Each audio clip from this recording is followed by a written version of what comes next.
right, welcome back. It's been quite a while, but I'm really glad I came out of hiding for this one.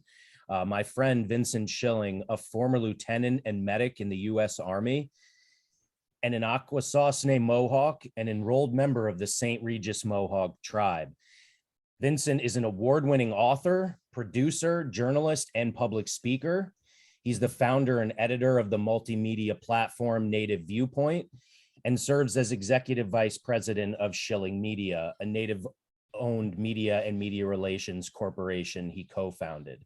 Previously, for 16 years, he was associate editor for Indian Country Today, as well as host of Native Trailblazers, a weekly online indigenous radio show that aired for a decade until 2020 and may return. He did this with his wife, Dolores, another friend of mine. And this show was nominated for an Aboriginal People's Choice Music Award for Best Music Radio Station and Program. As a public speaker, Vincent shares his experience and expertise with the public, government agencies, and private entities on diversity, equity, and inclusion, a topic very important to me in the workplace and in schools, and specifically to overcome stereotypes and misconceptions of Native people. Vincent has also contributed media to Marvel, NBC, Dateline, and Now This Is News, Now This News, and is currently working on a book for Random House Viking about Native American boarding schools. Hopefully we touch on that today, because if it's something you're not aware of, this should blow your mind, and not in a good way. One thing I saw Vincent wrote one time was that every word, well, actually, I'm going to quote him. Every word I write with the cognizance that hopefully someone somewhere will make a change for the better, no matter how small, to improve their own lives. Not only is that beautiful, but that's actually the exact reason I do everything that I do. So, Vincent, I'm so happy to have you here. Making sure that we include the voice of indigenous people and indigenous communities was so critical to us in creating the 10 demands. As I said to you off camera, had I known you then, I would have included you. And this is an open invitation to correct any mistakes we may have made. But more importantly, I'm so glad to have you here so we can discuss things that are most important to you and to your community. So thank you for joining me. Hey, thanks for having me. I appreciate it. All right. So I heard that Jeopardy did something stupid the other day. Let's start with something silly. Yeah, I just saw this on my Twitter timeline, and I want to give a shout to the gentleman who put it up there. Let me look at his name real quick. Carl Dockstader. And Jeopardy had a question, I believe it was about 4 days ago, and I'll put it in my window here. And it says, the Seneca and the Tuscarora were members of an 18th century confederacy bearing the name of this group of Native American people. So the answer was, what are the Iroquois? First of all, that's an outdated term for the most part, and some folks do still use it, but refer to it as the Haudenosaunee Confederacy. So there's a lot of issues with this, and then you may think, well, what are the issues with that? Okay, there was a 18th century confederacy. Well, the Haudenosaunee Confederacy is who I am a part of today, now, 2022. Which is made up with the Mohawk, Cayuga, Onondaga, Seneca, Tuscarora, and Cayuga. And this is a body of tribes, the Haudenosaunee Confederacy, of which I belong to today. Yes. Now, 2020, the 21st century. So the question, a lot of people are saying, well, what are you talking about, the 18th century? You're seeing a lot of things on Twitter right now. Hey, folks, come collect Jeopardy, and and the thing is I know there's someone going, hey, we're talking about Native people. Hey, that's good job, but someone looked at a historical book somewhere and just saw the number 1722, I guess, and says, hey, oh, this is the 18th century, because obviously it still doesn't exist today. But that's just it, is, you know, we're still here, and our culture and traditions and native systems of existing today and managing themselves exist today. I'd like to preface everything before we get really started, is that I don't speak for all Native people. I don't speak for all tribes. I don't speak for all Mohawk people. I speak for myself. I do have a lot of professional people I deal with, a lot of family, friends, etc., colleagues that are also Native and or indigenous members of tribes, etc., that share similar thoughts that I do. But I do like to say, out of respect, that I speak for myself. Yeah, I'm glad you did. No, seriously, because I'm thinking as you're talking about the Jeopardy thing, even like, yeah, the lack of awareness, the lack of general basic information that the general public has about Native people is really staggering. And I think it is, I mean, it's intentional. Like, all of this is intentional, and it's not like Black people are treated well in this country. They have a very unique history, and so do the people who were here before white Europeans came and destroyed everything. So, and then I'm thinking, all right, so now's the time I'm going to introduce the cats. This is actually my favorite. Oh my gosh. And what I a think sweetheart. They're unavoidable. And I do think it's quite the contrast to like my personality and the aggressive nature of much of what I do, and these just piles of soft kitties. But anyway, yes, as is the case for, shall we sing soft kitty? What's that? Can we take it off, kitty? No, I said, shall we sing soft kitty? Oh, soft kitty. All right, well, there is no kitty for now, so we'll hold off on that. Just like I can't speak for all Jewish people or all like half Middle Eastern people, right? So like, but it's worth saying, because I think especially when there's so little information, people are more prone to be like, well, I saw this one podcast, this is the answer. And so it is important to just preface everything with that. I love Chase Iron Eyes. I talk to him all the time, or I used to talk to him a lot, and I really want to have him on my show too. There has not been an appropriate representation on my show for the first 25 episodes. So it's important to me, not just so I can say there's representation like Jeopardy did with that question, but so that people can actually learn and not be so ignorant. And I am one of those people. What I've learned not in school, not even in college. What I've learned has been from people like you, Vincent, in my activist organizing circles. And I'm so thankful for all of you.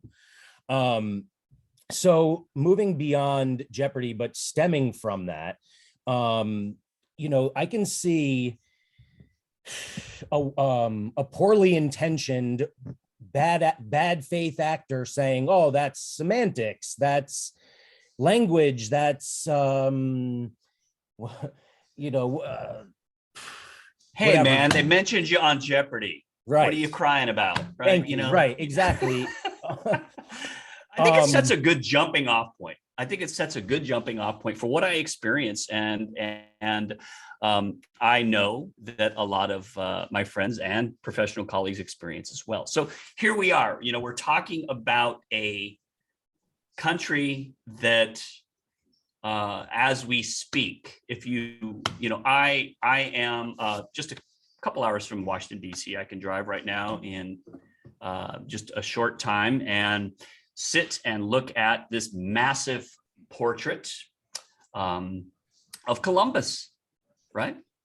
Who represents the foundation of this country, right? He represents the foundation of this country. As far as Washington, D.C. is concerned, you know, I remember going to meet with Senator at the time, Senator Heidi Heitkamp, to talk about, you know, missing and murdered Indigenous women, her efforts to create Savannah's Act and you know, the Not Invisible Act and things to bring attention to the horrible misrepresentation of crime against Native women, Indigenous women in Indian country. And so as a journalist, I'm thinking, wow, you know, a senator is meeting with me personally to interview, you know, to have an interview on camera. I was invited, you know, to the Senate building, you know, and the Capitol building, and even went to Senator Heitkamp's office, and then got to ride the hidden underground subway that goes from the offices to and I was just like, wow. I mean, and I was like, this is something that's talked about in secret. You know, you don't. Some people aren't even sure if it exists. Well, I can tell you it exists. I got to ride the underground subway. You know, it's just like, wow. And met with the Senator Heitkamp, and was like, wow. And I got to bring very, very big news to you know, people in Indian country to say, look, there is a senator who is putting efforts out that is getting some bipartisan support to put this news out that Indigenous women are treated disproportionately in terms of, you know, recognizing crime, etc., against them in terms of getting killed, becoming missing, getting kidnapped, or, you know, all of these terrible things.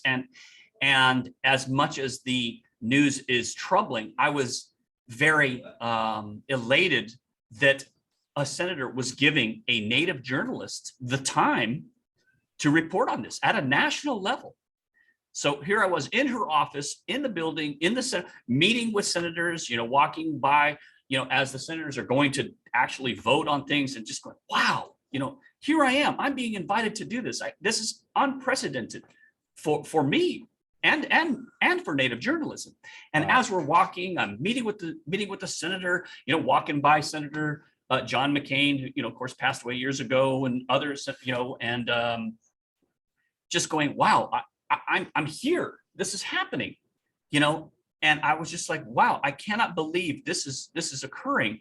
And in the middle of this, in the middle of this elation, in the middle of this feeling as though I am contributing to the creation of news that is going to help so many, even though we still struggle as Indigenous people, and riding this high, literally having been invited to go under the subway, we're walking through, and boom, there it is. This massive, giant portrait of the Indigenous murderer Columbus. And I was just like, all the air went out of me. And I still maintained that sense of covering the news and doing what I had to do and bringing that to light. But wow, it was a massive slap in the face and punch in the gut, because reminder of what you're up against. Yes, and the thing is I did massive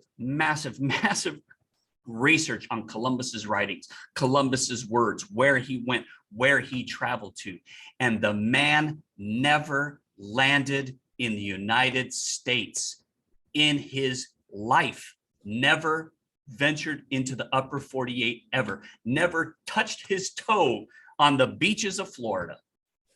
Ever. Right. Ever. I mean, it's all built on a he's lie. In the Capitol? It's built Yes. on a lie that teachers still tell, like, you know, kindergartners or whatever today. Like, you have to leave elementary school to stop being lied to about that. I mean, we're lied to. We're still, I mean, like, listen, we're lied to by the media, by our teachers. It just seems especially crazy that it's about the, well, I mean, it's sure, it's about the creation of this country on top of an existing land and peoples and nature. And so it's like this fundamental beginning and it's a lie. Like, and it's different. See, it feels different to be lied to by Tucker Carlson or Maddow than like this kindergarten teacher that I loved and trusted. Yeah. Mm-hmm. Yeah. Right. And see, that's just it. And that's just it. And when you bring up a good point, because when I start to talk about Columbus, what happens is people take it without knowing that this is what they're doing. You know, is they're taking it not as someone who is when I did the video on Columbus saying, you know, myths and atrocities of Columbus and things he did and you know, which has got, you know, tens of thousands of hits. I'm not even sure how many it's got. But talking about it, delivering this information, what happens is people take it not as information, but as a direct attack against that loving kindergarten teacher. They're like, how dare you tell me that what Mrs. Jones told me when I was a little boy or a little girl is wrong. You are attacking her and you are a piece of fill in the blank, you know? So people take it as, and similar things happened when I was up against the Washington Redskins saying how much I didn't like this team, how much I felt offended. And what people see, or what I surmised people to see, is that they're taking it as a direct attack against every time they've gone to a game with their father and, you know, raise their arms together or hugged when the team won or this or that. They're taking it as an attack against that. So did you ever ask like, I mean, I know you didn't, but like, I would love for someone like in your position to like come up with ridiculous stereotypes about Germans, Italians, English people, all the other people that immigrated to your land and be like, what if we name the team this? I can't do it. That makes an absolute perfect sense. It does. It absolutely. But because I am a native man, the moment I do that, I have now become the aggressor. Absolutely. And I'm called out as someone who is, you know, being stereotypical, who is acting in a way that is not acceptable. And I'll get cut down in 2 seconds. And what I've started to say becomes dismantled. So what I have had to do is just stick to my issues. I cannot say, well, such and such believe this. However, that doesn't mean anytime I talk about something that I've disliked or something that I felt is stereotypical or something that I felt is wrong, I get a billion responses on my, you know, timeline on social media, what have you, of, well, what about so-and-so? Well, what about so-and-so? You don't like the Redskins? Well, what about, you know, this team? Or what about, so am I not allowed to celebrate Vikings since I'm in Minnesota? You know, I just can't. So I have to stay away from those arguments because the minute I engage with it, I now become the aggressor. Right. You know, it's not easy. Right. And indigenous people, native people, from my understanding, were, you know, very peaceful, very like, you know, spiritual and like one with earth, but also need to kill to eat, need to kill to protect themselves. But the Europe. I mean, you know, I'm Mohawk, and yeah, we were known as very warrior oriented. I know, but there's a reason, kind of aggressive. But there's a reason I'm saying this, right? Like, you also the news bringers. What's that? But also the news bringers. Interesting. We would travel. We would travel all over the country bringing news. But this is exactly my point. That gave me the chills, man, because I've never heard that. But what I did hear is the violence. So that was exactly my point, was that, like, you know, there's this stereotype that you're all violent. There's this stereotype that all Black people are violent or all Black men are violent. And thus, if you're in the media, you can't say things that I can. And it's really important that white people, and particularly like white straight men, carefully say things that other people can't, do things that other people can't, like standing in between a woman of color and a cop at a protest. Like, there are places for white allies because of the very things that like you guys don't feel even safe to say, let alone like do. Yeah, I absolutely do not feel safe to say many things, many times. And I have a great example for that. When Nathan Phillips, the Native American elder who was hitting his drum in the face of Nick Sandman at the Lincoln Memorial. Do you remember that? Mm-hmm. I was the journalist who broke that story. And my wife was like, we know him. And this was like in the middle of the night. And I come in, you know, I was still sleeping, and she was talking to me, and we were just discussing it. And I looked at him, I said, oh my gosh, yeah. And I called a very close friend of mine, Karen, who passed away. She's a Native woman who was very special to me, very, very lovely lady. And she passed away, I believe, about 2 years ago. And she says, yeah, you're right, Vince, that's Nathan Phillips. I said, yeah, that's right, Nathan Phillips, that's right, yeah. And I remember attending his veteran services memorials in Arlington, et cetera, et cetera. And I was like, oh yeah. So I wrote the story on Nathan Phillips, Nick Sandman, and was told on social media everywhere that, wow, this is some of the most fair reporting I've ever seen. I didn't identify Mr. Sandman until he identified himself.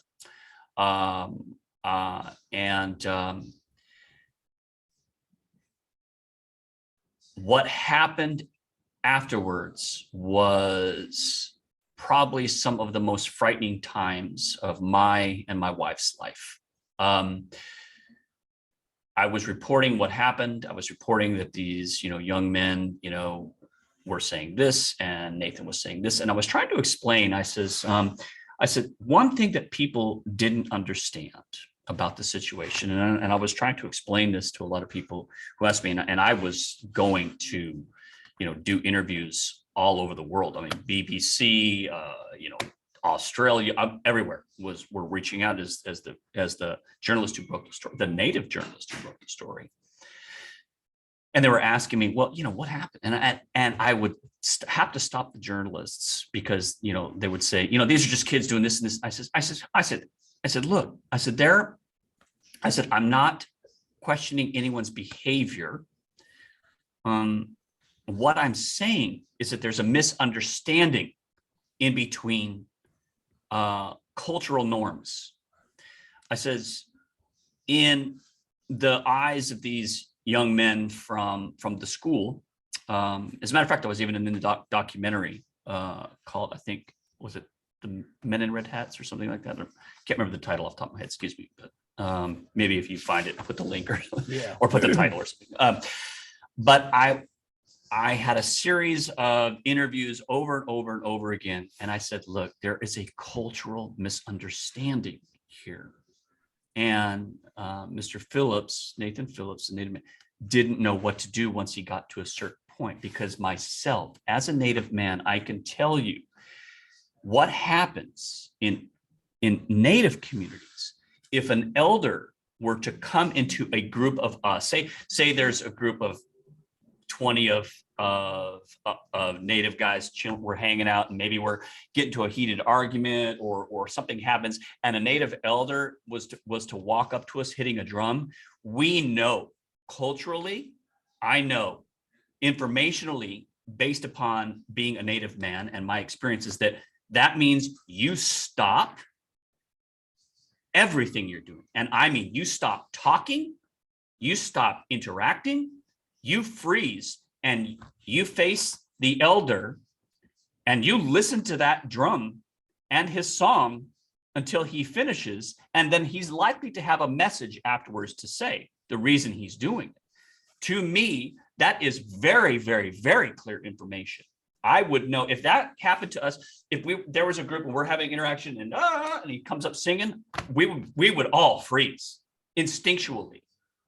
And again, I do want to preface this one more time by saying, look, I don't speak for all Native people, but I would be comfortable in saying just about anyone that I can think of that I know personally as friends or colleagues would know that we would stop at that moment. So when Nathan Phillips came up and was singing and the boys were still talking and going, that was the cultural misinformation that happened. And I was trying to tell everybody, look, there was some cultural misinformation.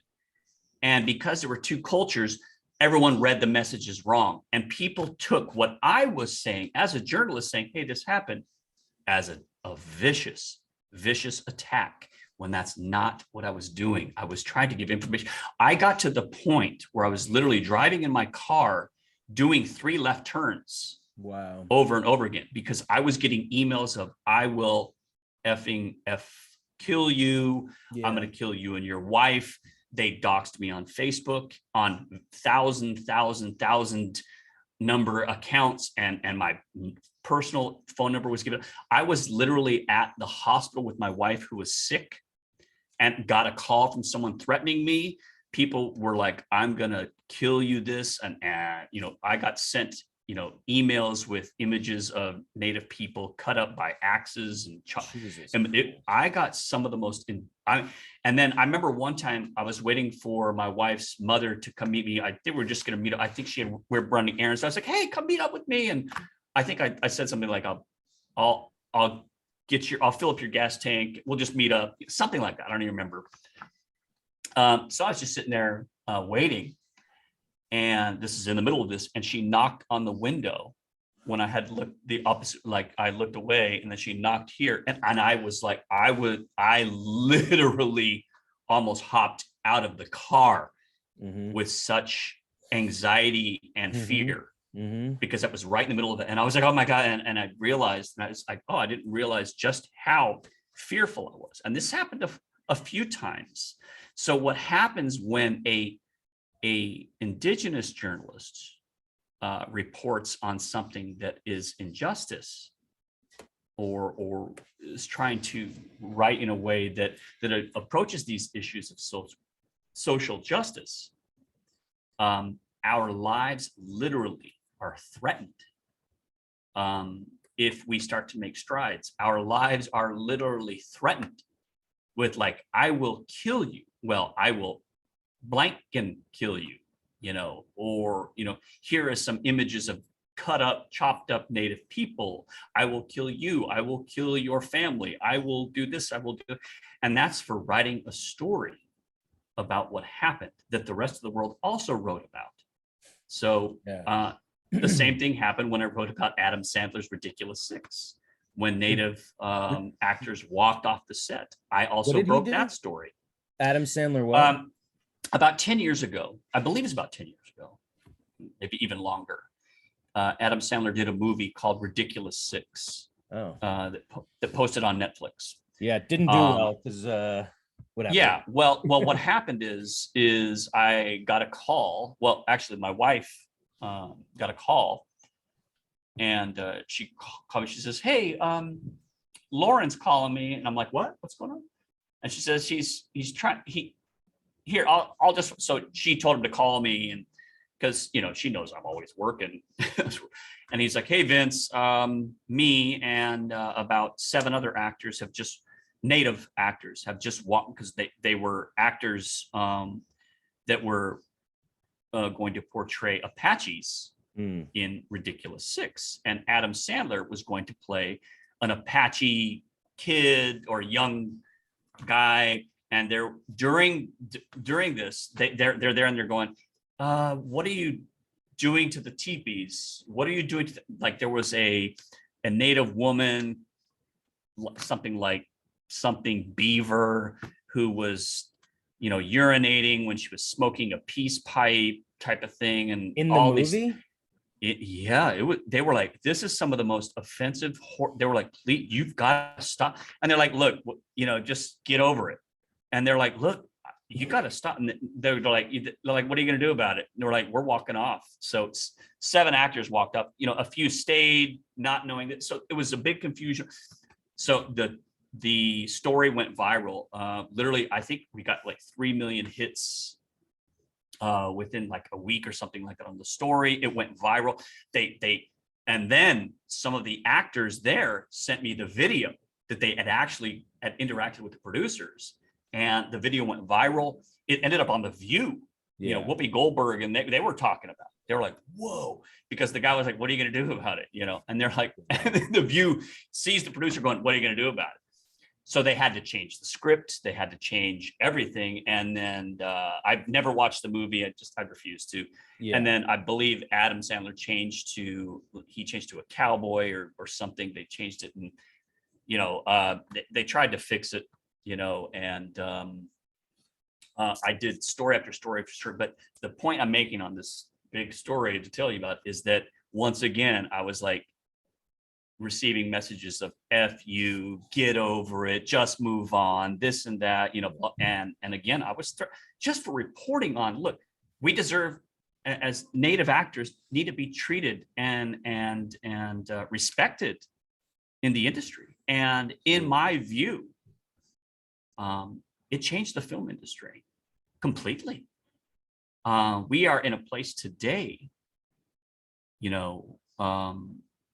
making movies like, Marvel's Echo and, Reservation Dogs and Rutherford Falls, and seeing actors treated respectfully because of, these actors' willingness to walk off the set, and myself reporting on it, and other people sharing these things on social media, and having this massive movement to incite change and incite this social justice that has been needed forever. My wife has made an incredible, statement when she says, social media is like the beginning of a new world and a new society. When society first starts, there's a lot of like atrocities and this and that, and then it finally kind of boils back down. And I was like, that's an incredible thing to say. She's incredibly intelligent, and I have to agree that social media was full of, "Hey, you need to come collect your so and so," because it just went off the rails everywhere you turn. And now finally it's coming to at least some sort of self-policing, I feel, not as though I like that term, but self-monitoring, I guess, is better. Yeah, monitoring is a better phraseology. Interesting. So it's been through a lot over the course of these past nearly 20 years. Yeah, you deciding to write about things I care about. Right. Who would have thought I'd be wanting to be killed for it? Yeah, I mean, your stories can go in so many directions. I mean, it demonstrates, just how important it is to take risks and to stand up for yourself, which is what those actors did. It demonstrates the importance of independent media, because that's the way their story was able to get out and make change through your pen, through your camera.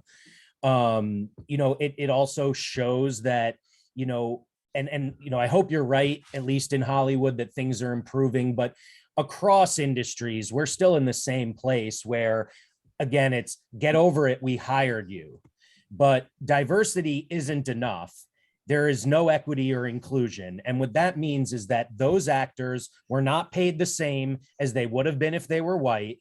And they also were not included in the community of actors, of the production. They were not incorporated in any of the discussions. Their own knowledge and history of their own people was not taken advantage of. They didn't, they weren't valued the way other contributors might have been. And that happens everywhere. And, and that's incredibly problematic. And the last thing, that my last primary observation is just that, I have also received death threats for being an anti-fascist and a Jew. And the death threats that I received sound minimal, sound like nothing compared to what you experienced. And I can tell you that I actively delete private information. I pay money to delete private information every month from the internet. There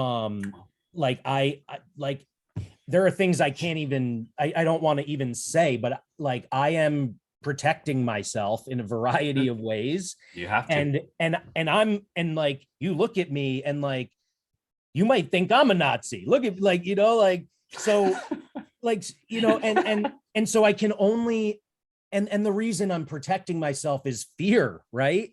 Like you said. And so I say all of that just to say that I can't even imagine the fear you felt, given the veracity, the amount of it, the sheer number of it, and also not being someone who can go pass into the night, they're looking for someone who dresses like you, or and so it's incredible that you and so many others like you keep pushing, keep putting out what they want to put out amid all of that. It's incredibly brave and admirable. Well, let me just say this though. I really appreciate you saying that.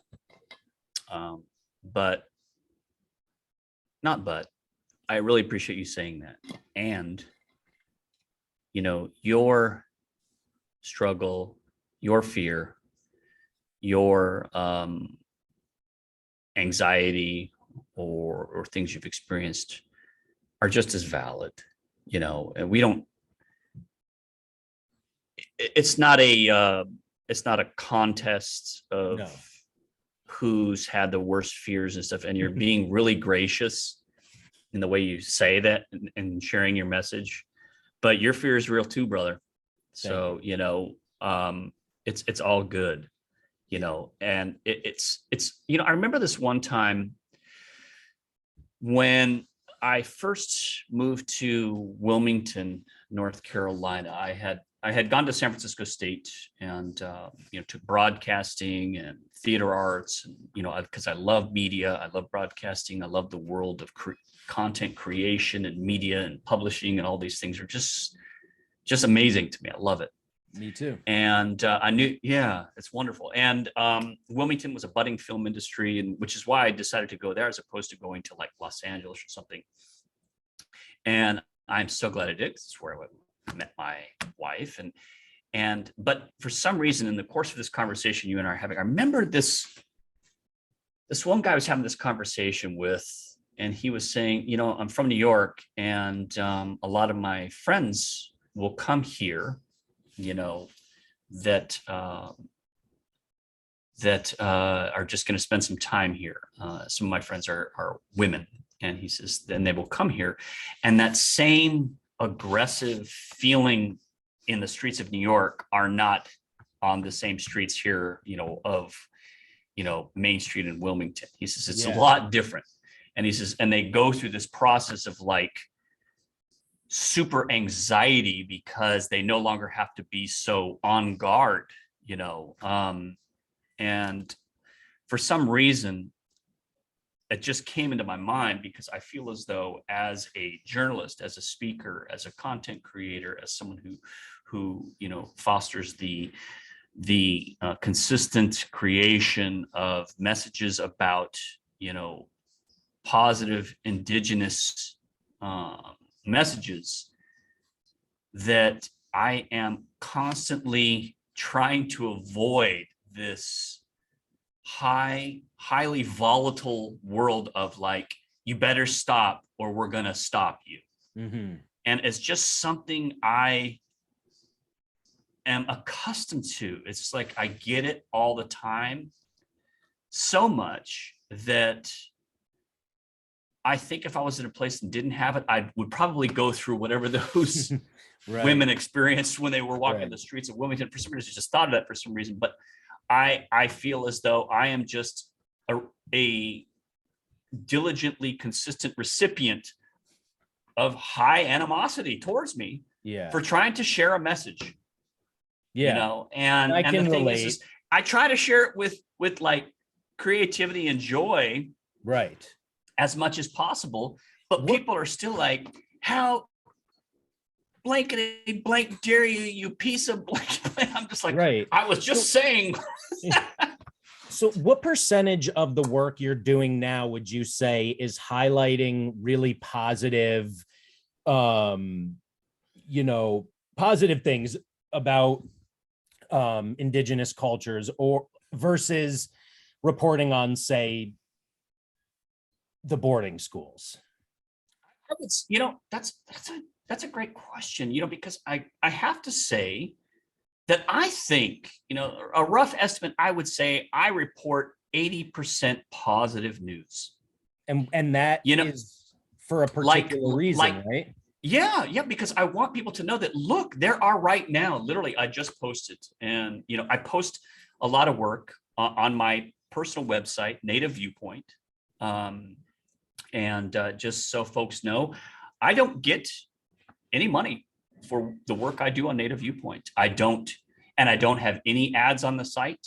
It's literally just a place because as a journalist, I want to have a voice for Native issues. So things I've written recently are things like indigenous positivity at Sundance. There's been Sundance organization and the Sundance Institute does a lot of work in promoting indigenous authors, writers, directors, that's cool, screenplay writers, and it's great to see.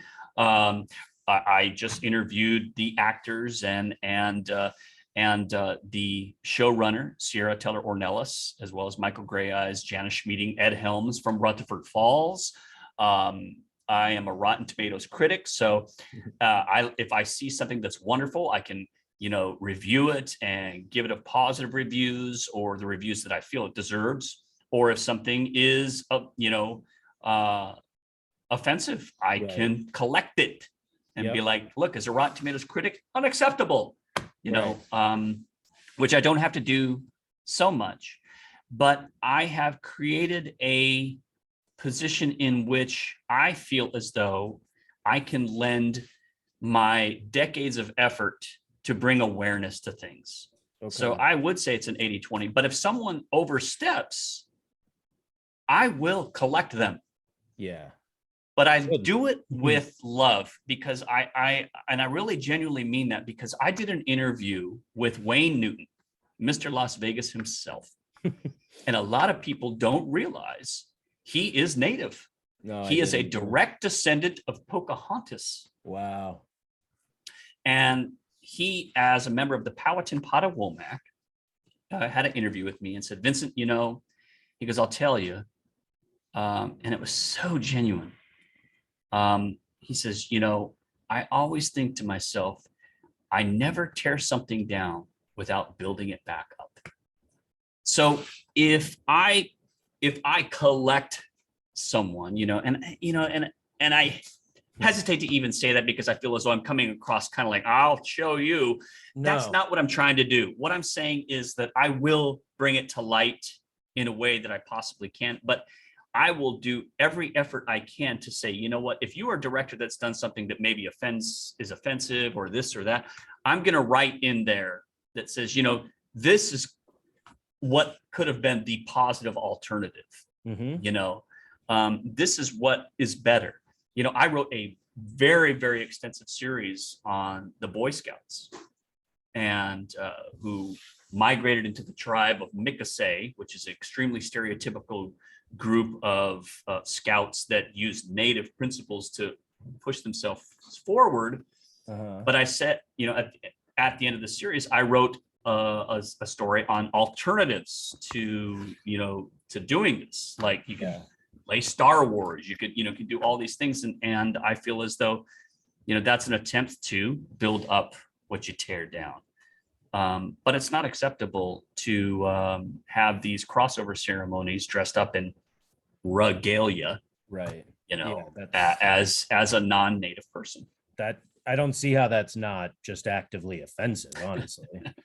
It is actively offensive. Yeah. Okay. So you think like an abolitionist. I don't know if you know that, but you do. And I struggle a lot between juggling my commitment to anti-fascism and my commitment to abolition. And that is because the vast majority of anti-fascists are not, even if they think they're abolitionists, they're not. They may say ACAB, they may want no cops, but that's not what abolition is. And because abolition, by the way, I think if you don't know him, Dylan Rodriguez is someone you gotta meet. He, you guys, you have a similar nature. You're powerful fighters, but you're doing it out of love. And that is what abolition is truly about.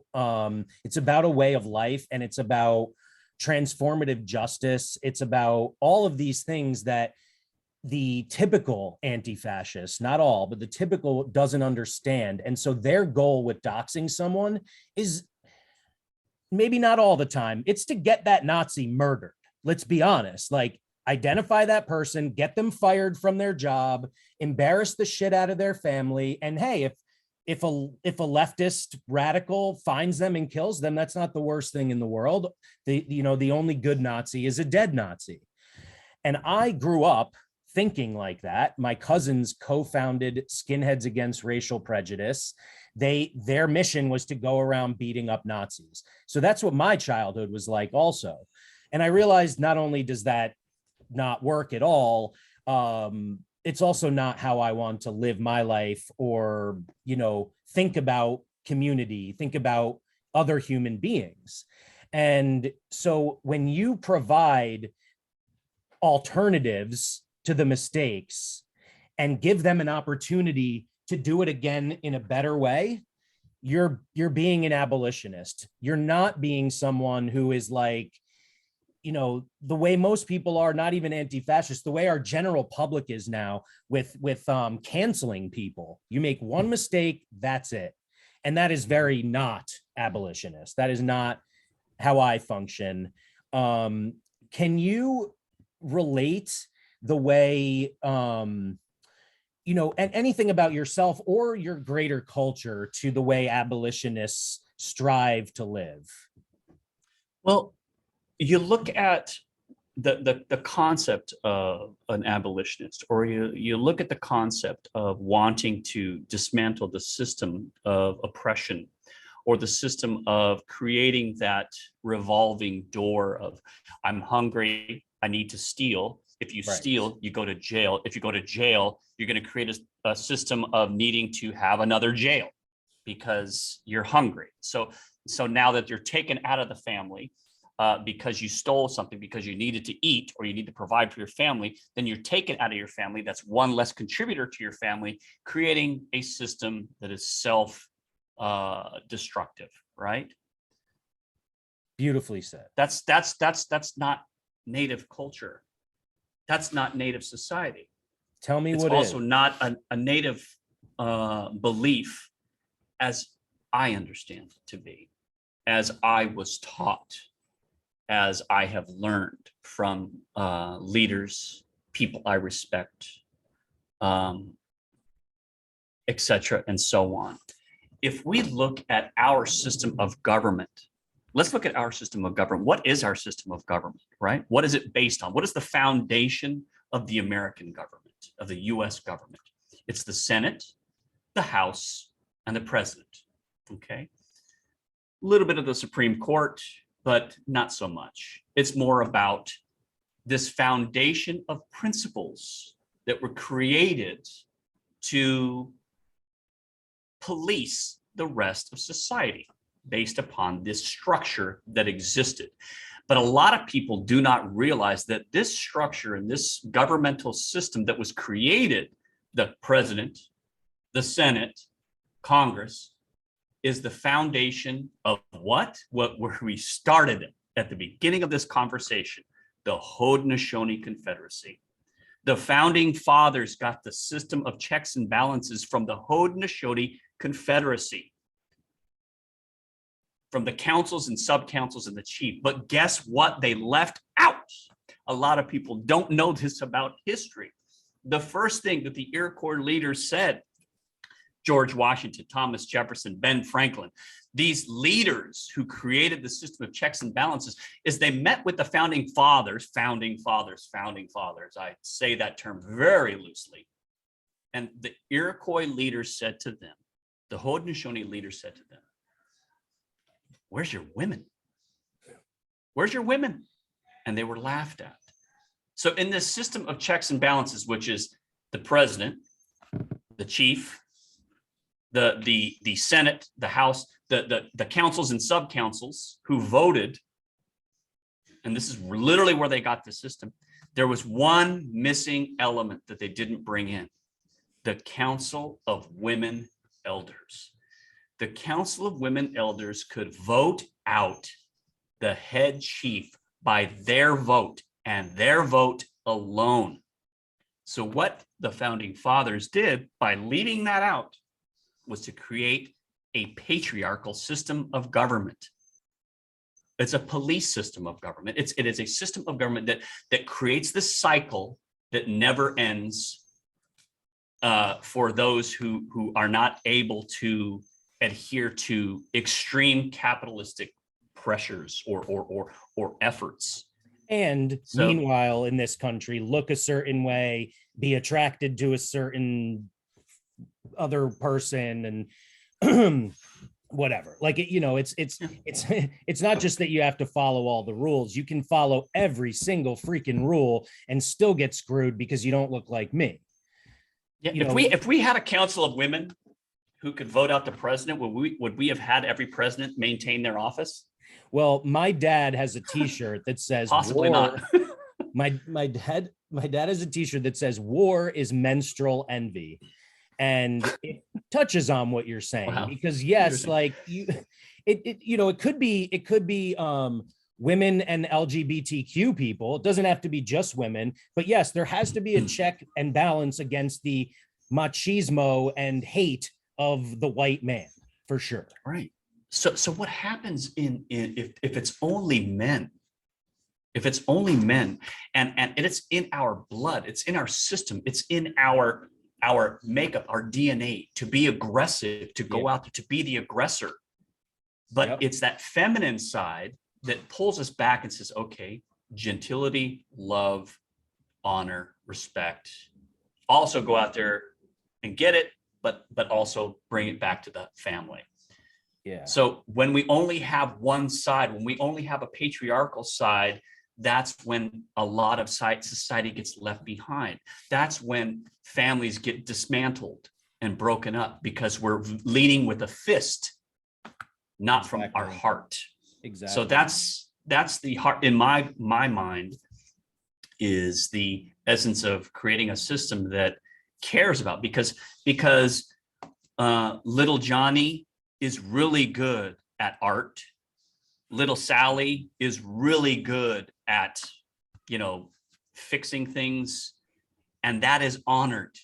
Not go build the house, little Johnny. Go take care of your husband, little Sally. It's embrace whatever the child brings to the community, because I think a lot of the reason why there is so much struggle is because our foundation of education is not built upon embracing what that particular kid brings to the world. There are, do you know how many beautiful poets are never been heard from? We've never seen their words, or artists or so-and-so or what have you, or how many scientists or physicists could have created the next cure for whatever ails the world, Yeah.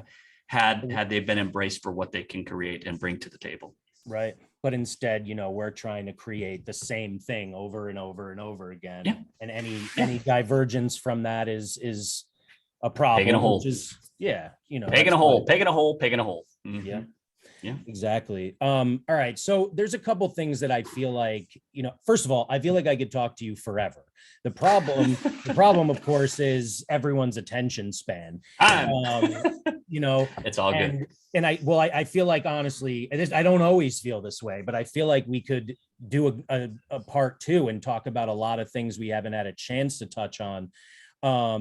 But if possible, update people, or not, maybe not update. Can you give if possible, a summary of the American Indian movement and of Leonard Peltier and his cause? And the other thing I would love to hear about, if we have the time, if you have the time, I'll stay, is about your book, the one you're writing right now. I'd rather do a part 2 about my book later. Exactly. Because according to my publisher, I can't really talk about it till after. Okay. Then we won't. That's a totally. You can mention it. I can talk about it, and I can say that. Tell me about the subject. Tell us about narrative. The subject. We could talk about it is a personal narrative based upon my story and my relationship with my grandmother. My grandmother was in residential schools, and it affected her life, my family's lives, because when she came of age to start teaching her grandchildren, she didn't. She was too afraid. So that's really all I can touch on at this point, and it's kind of really all I want to touch on at this point, because that has been released to the news and announcements, and I out of respect for what my publisher has asked me, I want to just kind of stick right there. That's totally fine. I want everyone to buy the book anyway, so then take it a step more like this way. Instead of honing in, go the other direction. Why is this such an important topic where you can provide your unique angle? Well, as a Native man, I know, I'll tell you that residential schools are one of the largest undiscussed historical occurrences in American history.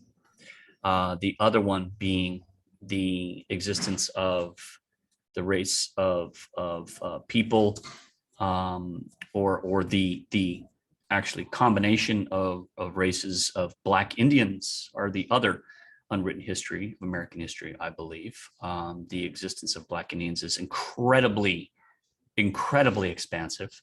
And there is a massively rich history of Black Indians, and that's the another massively under discussed topic in American history, when some people may not even have heard the term Black Indian until today. And residential schools, are something that is very problematic for Native people, because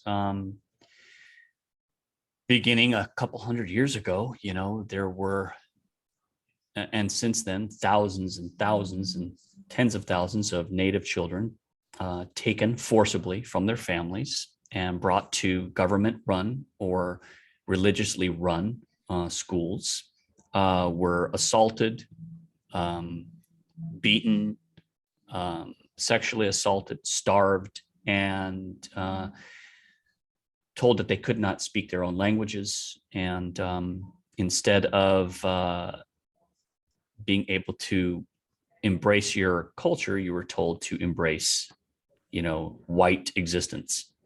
And Richard Henry Pratt, which was a U.S. Army officer, believed that these children, these Native children, if they were taken away from their communities, they could become contributing members to white culture.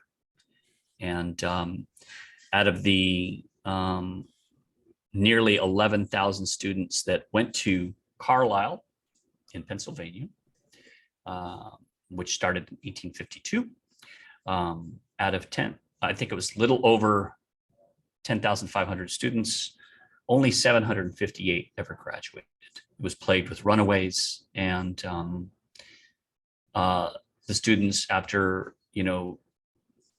forgetting their languages, were sent back to their homes, essentially, or went back to their homes. And here you can't talk to your own parents, can't talk to your grandparents. No one wants to hire a native person. I don't care how much education you've had at the time. It was race based. So it destroyed culture. And I don't know a native person personally that hasn't been affected in some way by this. It's awful. It's awful. I don't speak my language today fluently because of my grandmother never talked to me. She spoke it fluently. My great-grandmother spoke it fluently. My great-grandmother spoke Mohawk fluently, yet she never uttered one single Mohawk word to me. I'm literally crying, man. I don't know if you can tell. Yeah. No, I mean, I never called her Dota, which is grandmother. I never said Gona Lumpua, which is I love you. I never got to say Sego, hello, Ona, goodbye, nothing. She never sang a song to me that was Mohawk. She never shared a tradition with me, but she did have incredible love for me. The love I felt from my grandmother raising me as a little boy, because, it's very native to have my grandmother raise me as my mother's going to work and things like this. And I just remember the love I felt from her. And I remember sitting in the kitchen with her, and she was singing things like, "Oh, my darling Clementine," or "She'll be coming around the mountain." I remember verbatim. And she became a hairdresser. She told all her daughters to dye their hair blonde. And, she was, I know, terrified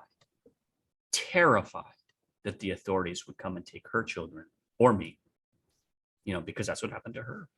Absolutely. But there is a positive part of this, is that, I get to honor her, Yeah. And, I'll just say that, it's always been so important to me to have the, even to have the Yiddish words said, in my family. And then likewise, Jews, wherever they are just waiting for someone to come take them. So I can imagine the sadness, knowing that the pain your grandmother felt, and just now in retrospect, knowing you missed that. I could hear it in your, when you're saying it. And I can relate to her fear too, as when Trump said that, all Jews had a right to Israel, I took that as the exact opposite of the way everyone else did. Everyone was like, "Oh yeah, he's pro-Jew." Well, yeah, if you're pro-Israel, you're on the wrong side. That's first of all. But secondly, what he said was that what he implied was that Jews belong in Israel, not in the US. We're not citizens here. He used the word citizen. We're all citizens there. I've never lived in Israel, but it told me he doesn't want me here.